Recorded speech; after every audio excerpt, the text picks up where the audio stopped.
Assalamualaikum warahmatullahi wabarakatuh. Perkenalkan kami dari kelompok 3. Pada kesempatan kali ini kami akan membahas tentang CPU scheduling. Anggota kelompok. Perkenalkan, saya Hildia Mareta Syarafat dengan NIM 123140151. Halo, perkenalkan nama saya Atika Adelia dengan NIM 123140172. Konsep dasar FCFS. FCFS adalah algoritma penjadwalan paling sederhana untuk mengatur antrian proses di CPU. FCFS bersifat non-preventif. Kelebihannya yaitu implementasi mudah dan cocok untuk lingkungan di mana waktu kedatangan proses relatif teratur. Kekurangannya, proses membutuhkan waktu eksekusi yang panjang dan tidak optimal untuk sistem interaktif. Konsep dasar Search Job First atau SJF adalah algoritma penjadwalan yang digunakan dalam sistem komputer untuk menentukan urutan eksekusi proses berdasarkan proses terpendek. Dan SJF terdiri dari non-preemptive atau tidak dapat diinterupsi dan SJF preemptive yaitu dapat diinterupsi. Kelebihan dan kekurangan SJF. Kelebihan SJF adalah algoritmanya paling optimal dikarenakan memberikan minimum waiting time. Namun kekurangannya, SJF tidak bisa digunakan untuk penjadwalan CPU short term. Konsep dasar round robin. Round robin adalah algoritma penjadwalan preventif yang membatasi eksekusi proses menggunakan waktu kuantum, dan algoritma ini memastikan semua proses mendapatkan giliran. Kelebihannya, semua proses mendapatkan giliran eksekusi, cocok untuk sistem multi-user, mudah diimplementasikan, dan tidak ada proses yang diabaikan. Kekurangannya, konteks switching sering meningkatkan beban, kuantum terlalu kecil meningkatkan overhead, proses kecil sehingga harus menunggu lama dalam antrian, tidak mempertimbangkan tingkat kepentingan proses. Konsep dasar priority scheduling, yaitu algoritma penjadwalan yang mendahulukan proses yang memiliki prioritas tinggi. Terdiri dari dua, yaitu non-preventif, proses yang baru datang tidak dapat mengganggu proses yang sedang berjalan, dan preventif, yaitu proses yang datang memiliki prioritas lebih tinggi. Kelebihan dan kekurangan algoritma priority scheduling. Kelebihannya biasanya memenuhi kebijaksanaan yang ingin mencapai maksimasi suatu kriteria. Namun kekurangannya, proses yang prioritasnya rendah biasanya tidak dieksekusi karena terdapat prioritas yang lebih tinggi darinya. Algoritma yang pertama yaitu first come, first serve atau FCFS. Proses yang pertama kali masuk pada detik ke-0 yaitu P1.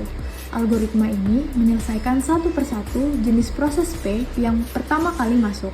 Pada proses P1 dilakukan durasi proses sebanyak 10 detik yang berarti P1 berakhir di detik ke-10. Sementara selama detik ke-2, 4, 6, 8, proses P2, P3, P4, dan P5 tetap masuk dalam urutan tapi belum diproses. Proses kedua yaitu memproses P2 selama 5 detik. Proses ketiga yaitu memproses P3 selama 8 detik. Proses keempat yaitu memproses P3 selama 3 detik. Proses kelima yaitu memproses P5 selama 6 detik dan semua proses berakhir di detik ke-32.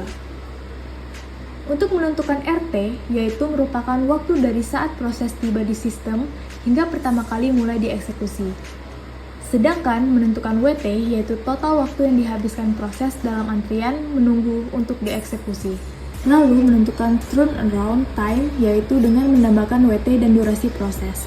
Dalam hal ini, FCFS memiliki jumlah RT dan WT yang sama. Berikut adalah rata-ratanya. Selanjutnya adalah algoritma SJF. Pada proses pertama dimulai dari detik ke-0 hingga detik kedua.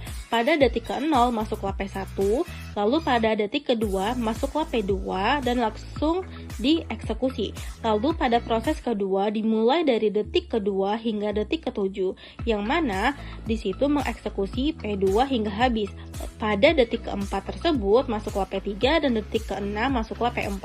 Lalu pada proses ke-4 dimulai dari detik ke-7 hingga detik ke-10 yang mana mengeksekusi dan menghabiskan nilai P4, yang mana pada detik ke-8 masuklah P5. Lalu pada proses ke-5 dari detik ke-10 hingga detik ke-16 mengeksekusi P5 hingga habis. Lalu dari proses ke-1 dari detik 16 hingga 24 mengeksekusi P1. Lalu pada proses ketiga dari 24 sampai detik ke-32 mengeksekusi P3 hingga habis. Berikut adalah nilai RT, WT, dan TT beserta rata-ratanya dari algoritma SJF. Algoritma berikutnya yaitu round-robin atau RR dengan kuantum 3 detik. Proses pertama yang masuk di detik ke-0 yaitu P1 dan berhenti di detik ketiga sehingga tersisa 7, dan P2 masuk pada detik kedua. Proses kedua yaitu memproses P2 hingga detik ke-6 menyisakan P2 sebanyak 2, lalu P3 masuk di detik ke-4 dan P4 masuk di detik ke-6. Proses ketiga memproses P3 hingga detik ke-9 menyisakan P3 sebanyak 5 dan P5 masuk di detik ke-8.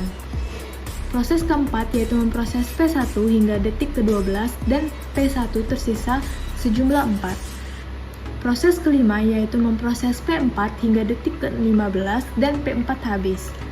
Proses keenam yaitu memproses P2 hingga detik ke-17 dan P2 habis. Proses ketujuh yaitu memproses P5 hingga detik ke-20 dan P5 tersisa sejumlah 3. Proses ke-8 yaitu memproses P3 hingga P3 tersisa 2. Proses ke-9 yaitu memproses P1 hingga P1 tersisa 1. Proses ke-10 yaitu memproses P5 hingga P5 habis. Proses ke-11 yaitu memproses P3 hingga P3 habis. Proses terakhir memproses P1 dan berakhir di detik ke-32. Berikut merupakan nilai RT, WT, dan TT yang diperoleh. Berikut adalah rata-ratanya. Selanjutnya, yang terakhir adalah algoritma priority scheduling primitif. Pada proses pertama dimulai dari detik ke-0 hingga detik kedua. Pada detik ke-0 P1 masuk, di detik kedua P2 masuk dan langsung dieksekusi dikarenakan merupakan prioritas tertinggi. Pada proses kedua dimulai dari detik kedua hingga detik ke-7. Pada detik ke-4 P3-nya masuk, pada detik ke-6 P4-nya masuk, dan pada detik ke-7 P2 sudah habis dan langsung mengeksekusi P4 dikarenakan P4 merupakan prioritas tertinggi kedua. Lalu pada proses keempat dari detik ke-7 hingga detik ke-10, pada detik ke-8 P5-nya masuk, dan pada detik ke-10 P4 sudah habis, sehingga P1 langsung dieksekusi dikarenakan merupakan prioritas tertinggi ketiga. Lalu pada proses pertama dari detik ke-10 hingga detik ke-18, yang mana di detik ke-18 P1-nya sudah habis sehingga langsung mengeksekusi P3-nya dikarenakan P3 merupakan prioritas terendah kedua. Lalu pada proses ketiga dari detik ke-18 hingga detik ke-26, dan pada detik ke-26 P3-nya sudah habis sehingga P5-nya akan langsung dieksekusi dikarenakan P5 adalah proses yang paling terendah. Lalu pada proses kelima dari 26 sampai detik ke-32 akan menghabisi P5-nya tadi, maka prosesnya sudah selesai.